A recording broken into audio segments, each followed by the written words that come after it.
All right, so here's a clip from a Oklahoma TCU game a couple of years ago. And if I remember correctly, the score of the game was fairly close. But formationally, Oklahoma clearly came into this game with a plan, and they were really putting TCU in some tough spots from a personnel and formation standpoint. First thing we noticed looking at this play is that Oklahoma has put their receiver strength into the boundary. I mean, they're 3-by-1 into the short side of the field. So what they're forcing TCU to do is make a decision. Do they want to respect the wide side of the field, knowing that motion going across could be an issue, and staying home?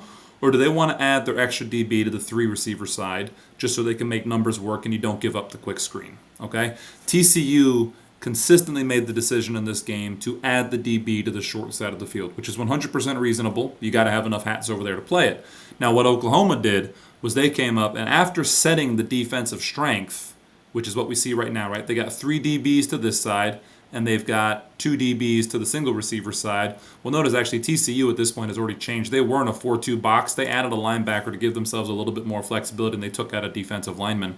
But when we go motion to the other side, that right there does not necessarily flip the defensive strength because you could play three DBs to one side and two to the other versus 2-by-2. That's what most teams do ordinarily if they're a 4-2-5 or a 3-3-5. You've got three DBs to one side and two to the other.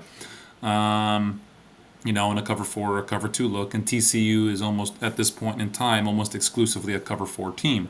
So that's what you would expect. But it means that TCU has their extra DBs flipped into the boundary because Oklahoma's manipulating the strength pre-snap. Then when they go motion going across, now TCU's got a little bit of an issue because it's hard to rotate into this cover 4 look now. Are you going to drop this guy down? He's going to go become the high safety over there, and then he's the high safety over here. That's a long rotation for cover 4. This is tough. This guy's reacting to whoever the new number 3 is going to be, and they're locking to this side because of the fact that originally there was only a single receiver there, so they've made a lock call in their cover 4. Well, that means this guy now has to lock here, right? And now the motion means that they can't bring this guy all the way over the top to lock him down.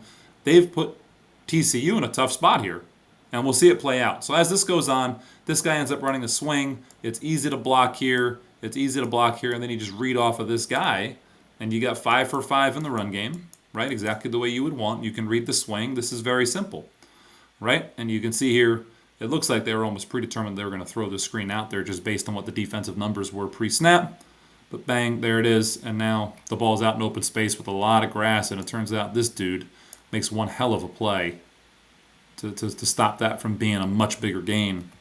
But a great job just understanding how pre-snap formations really allow you to manipulate defensive strengths and then work opposite it when you have teams that have to figure out how to place that fifth DB. This game, if you get a chance, this is Jalen Hurts and CeeDee Lamb against TCU. I think it's 2019, if I remember correctly. This was a great game to watch when it came to how to utilize formations to manipulate defensive strength, and a lot of lessons to take away. This is just one example, and this sort of stuff that Oklahoma did the entire game, and I think TCU was constantly trying to substitute packages and figure out how are they going to handle motion from boundary to the field. And even though it was a close game from an endpoint score-wise, from an X's and O's standpoint, Oklahoma's offense had this game figured out.